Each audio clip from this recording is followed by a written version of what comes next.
All right. Hey, folks, here we are again. We actually tried to record this already. We thought we did, but we're going to start this over. This is Randy Denman, and he is with North 10 Mile Baptist Church. And I asked the question before, where's the South 10 Mile? There's no such thing as South 10 Mile, but he's with North 10 Mile Baptist Church, and he's a youth leader there. And so we're going to hear from Randy. Tell us about your experience with being there. Like, how long you been there, what you've been doing, your position, how you started going there.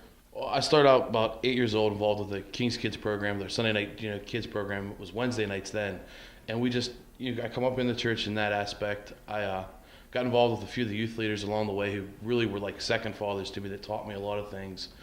We had two youth leaders there. When I became about 16, I got involved real closely with the youth leader, and who started, making me a leader. And as I come up through that last 2 years of high school and stuff, he really mentored to me and started preparing me. Well, once I graduated high school, he kind of kept me on board, and we went through, I went through a couple years with him, and then when he finally decided, okay, it was time to move on to something different, I worked with a pastor for a year as a youth leader. Then me and another gentleman, a couple of kids' parents actually, we, him and his wife and myself, we did the youth ministry program. And then over the last year, I've kind of gone out on my own. I've been doing the youth program for about a year on my own now. Wow, so you grew up in the church, but I know you said before you didn't grow up in the church, though. I mean, you didn't grow up in a sense. No, I grew up in the Pioneer Clubs, the King's Kids, the little kids things is what I come up in.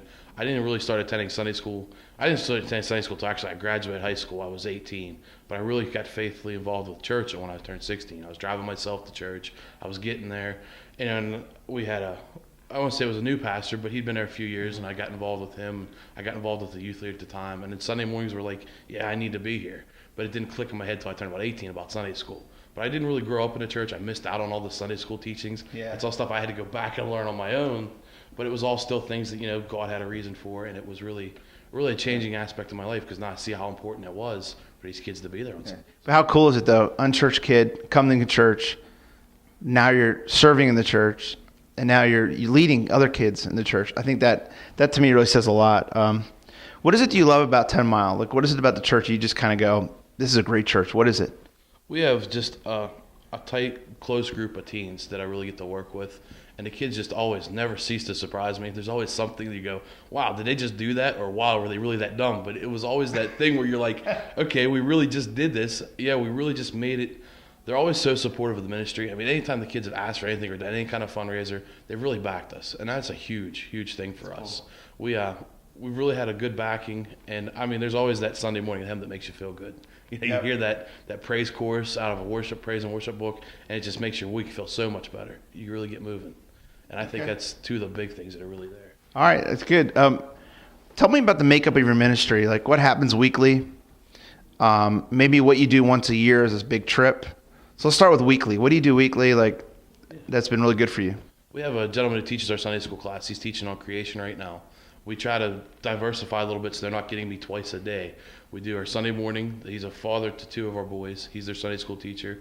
And then I do the youth ministry at night. We try to use like music videos. Like we just used a Cutlass music video last week to get the kids to see, hey, there's other bands out here other than the ones that, okay, they're going to listen to with their friends and stuff like Eminem. But there's a really good rap artist, KJ52, who is out there that sounds pretty similar, and the kids really enjoy it. To show them there's a different diagraph out there for them to get into. We try to do like a Saturday service project once a month. He was just shoveling out the church. We've had the snowiest winter I can remember. So we've been up there shoveling snow and stuff, just doing what we can to help out. Even the elderly people around the church and around the community, just trying to serve right now. We try to do that once a month at least. We try to do a fundraiser a month, like a wee bowl-a-thon or a hit-a-thon, because you really can do an awesome fundraiser, no cost out of your pocket. And like I said, the church supports you really good. Our big thing every year, though, is we have two big things. We do a New Year's Day or New Year's Eve lock-in, depending on how the holiday falls. I probably get 40 kids at our church, which is a big thing, because we live 10, 15 minutes. Everybody lives away from the church, and we're out. I mean, we're out in the cut a little bit. So to get 40 kids out there is really amazing. So we do that all-night lock-in. You're up all night. We had a band there this past year, and that worked really good. But we do our annual mission trip, and that seems to be the big thing that gets the kids involved. because now that it's January, I'm starting to roll into the disciple part, trying to train the kids on the Romans road, and we buy Evangel cubes to use to get the kids moving, to get them understanding, okay, this is what I need to use. Even like slip discs, the Frisbees with the ABCs of salvation on them. These kids jump on them, and they start learning them, and then summertime rolls around, they're throwing them out to people in the park. Yeah. Just things that gets them going and doing stuff.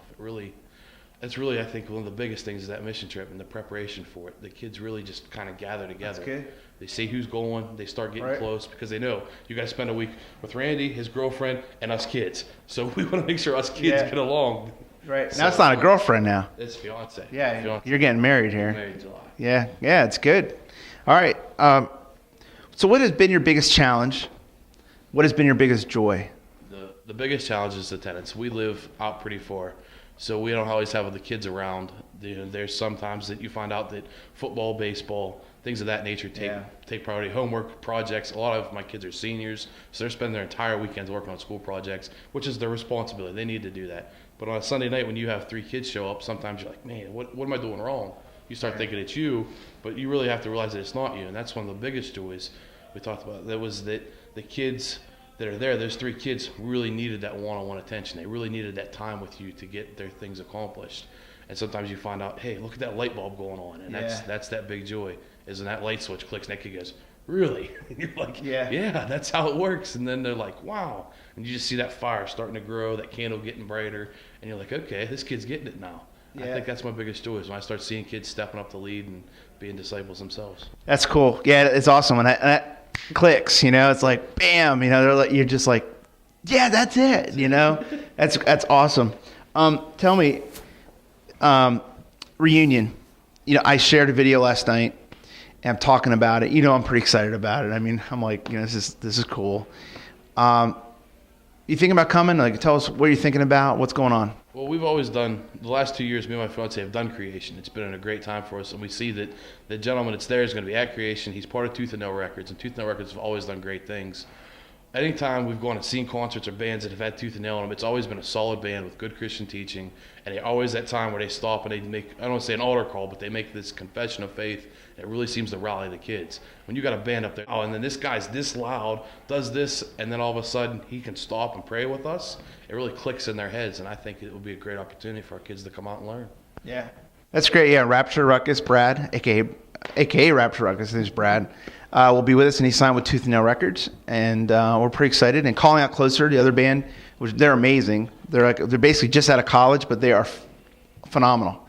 So I'm real excited. So Randy, thank you. Appreciate it. Appreciate the time, and blessings with your ministry. Thank you. All right. See you, folks. Take care.